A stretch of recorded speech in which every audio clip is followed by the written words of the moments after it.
The baby birth program started early on, like in the end of 2017 timeframe. We were out in the village. I saw some commotion, and Chantha and I went over, and a woman was literally giving birth in the muddy rice paddy. The women were trying to like create some shade and some cover for her. And I started asking Chantha, okay, why is this happening here? Are they looking for the next meal? Do they not have access to a clinic? Do they not have transport to a clinic? Do they not have money for a clinic? He's like, all of those things. We decided there's got to be a solution for this, and we came up with a voucher system. So any woman in the poor provinces who didn't have money for the clinical birth or a ride, transportation to clinical birth, or the ability to support themselves while they're at the clinic, we started raising $25 to $35. That's all it took. We had 1,000 babies born, not a single mom died, and not a single baby died in the whole baby birth program. We had a very good relationship with the provincial government, and he saw what we were doing and the good in his province. He pitched it to the national government, and the national government created a poverty card that was very similar to our baby birth voucher. And I feel like we are inspirational in something that now benefits all of the poor people in Cambodia. And this whole clinic was basically a shed with very little power, no fans, very little medical technology, and with the resources that we've been able to bring from foreign donors, it doesn't look like much to foreigners, but when you look at where this started, this is really awesome now.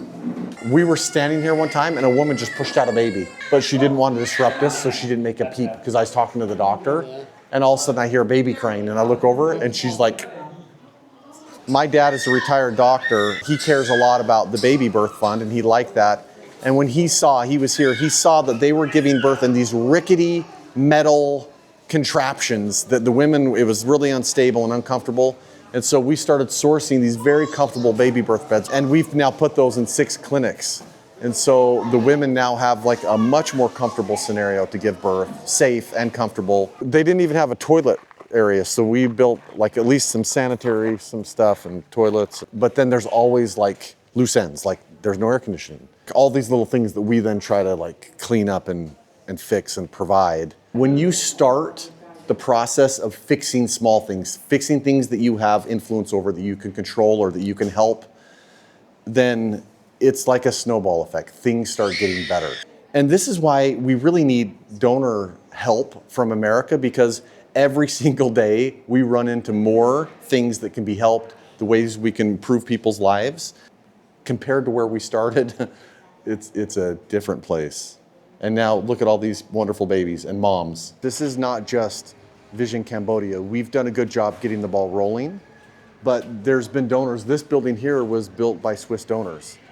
But the Swiss are not just gonna come and start from ground up.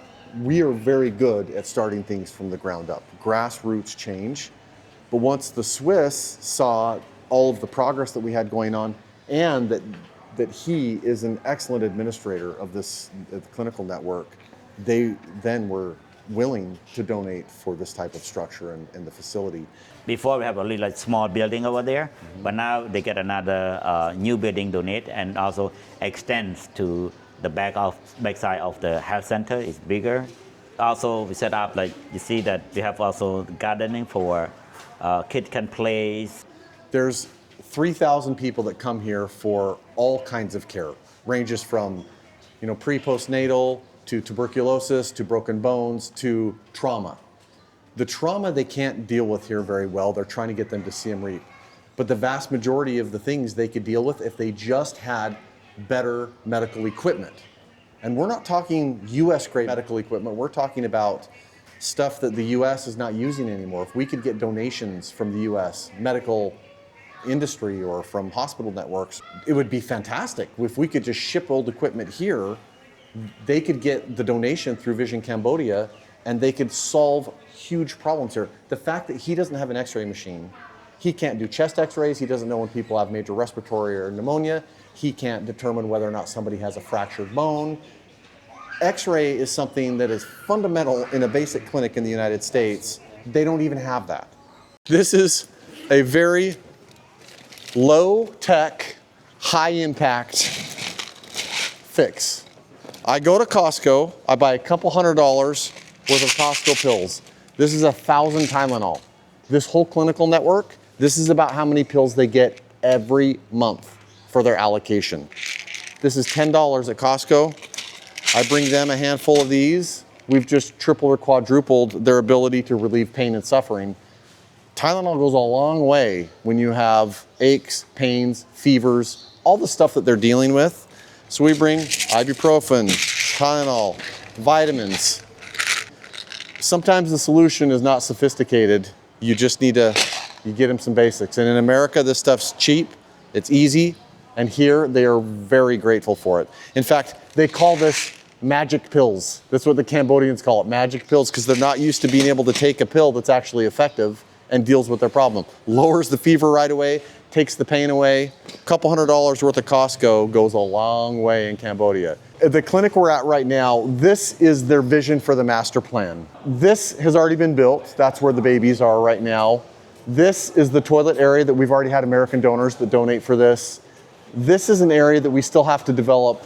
This needs to be more of like a clean wash-up facility for patients. We don't need to build a ton more, but we do need to increase their level of sophistication and the access to technology. And a lot of that will be housed in these buildings that don't yet exist. It's modest. They're not asking for a ton.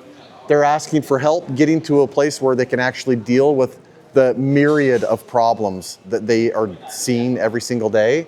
They just don't have the capacity to do it. This is a fairly modest ask, and I think this is definitely something we can help them with.